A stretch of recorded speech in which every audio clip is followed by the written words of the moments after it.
Well, you chose to do that. I thought you were going to be Gunna. I thought you were going to be a big time rapper. Looks like the market said no. Yeah.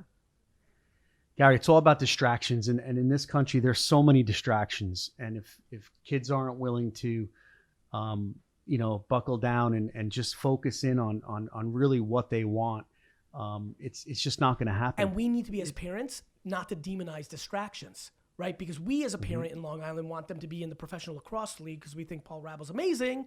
But what they actually love is actually comic books. And actually their destiny would have been to be a great comic book designer or flipper. So we need to make sure that we quantify distractions. Are they distractions? Or are they actually, you see where I'm going? I got you. And I know you agree. That's why I'm jumping in. No. Or is that distraction actually, because do you know how many first and second generation Asian, Indian, Eastern European kids were actually destined to be the great artists of our time, but were boring doctors, lawyers, and engineers? Yeah. Because that music thing was a distraction, but what you were telling the next fucking Chance the Rapper was that was a distraction, and then she decided to become a lawyer. When I walk in New York City and I look at 40, 50, and 60-year-olds, and I just look at them, do you know in my mind, like in society, just walking, I always look at them like, I do this. This is weird. This is how I think. Man, I wonder if that person right there is actually the greatest music executive of all time, but their parents made them become an engineer. Yeah. That's what I do. I literally walk that way. That was the great gift that my parents gave me. We were first generation immigrants. Every Russian kid had to be good at school.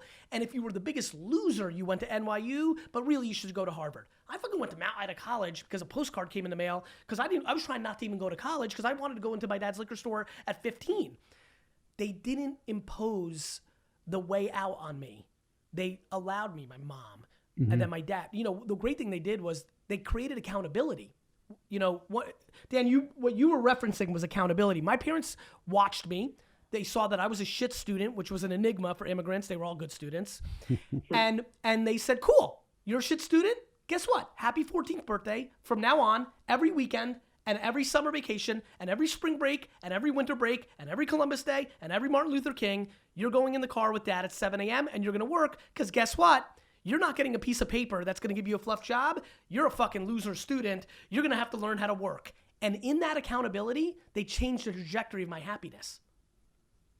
Yeah. And there's a version of that in soccer, which is instead of trying to get your kid your kid's showing you that they're not committed.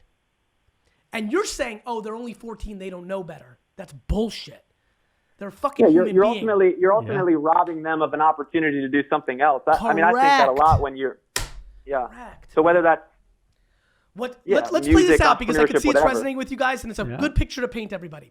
Your 14-year-old who loves soccer and who's dominant, who's fast because your grandfather was fast one day, and he has showing you that now he wants to be a rapper, and you're saying that he doesn't get it and he needs a little discipline and he's just a kid. No, he's a human. He's showing you.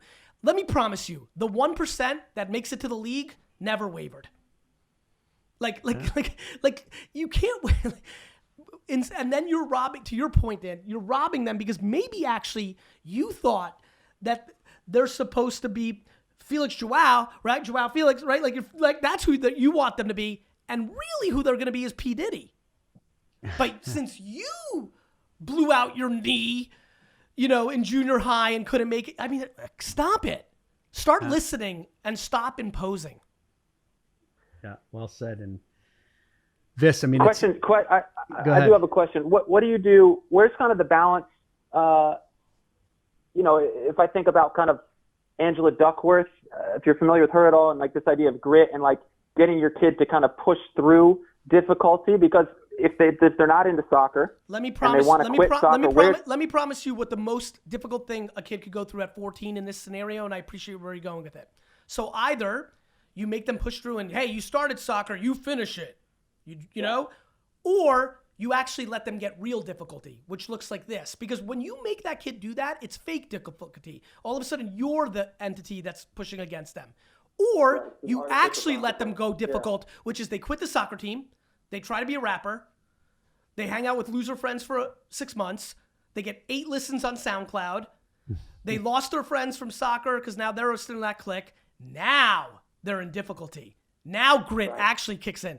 Because what you have to layer grit along with is merit. The merit of consequences. The truth. Back to your point, Dan. What is scary to me about grit, interpreted literally, is it leads to bad behavior from one man's point of view. I could be wrong. Where you create a fake environment where you're the enemy as the parent and the whole thing is convoluted. I think having a kid who's as an athletics scholar who then takes a creative field or a cool thing or wants to smoke weed or whatever the fuck, and my employees, 3 of them are in the room right now. They know what I do. I don't micromanage my employees at all. I live my truth.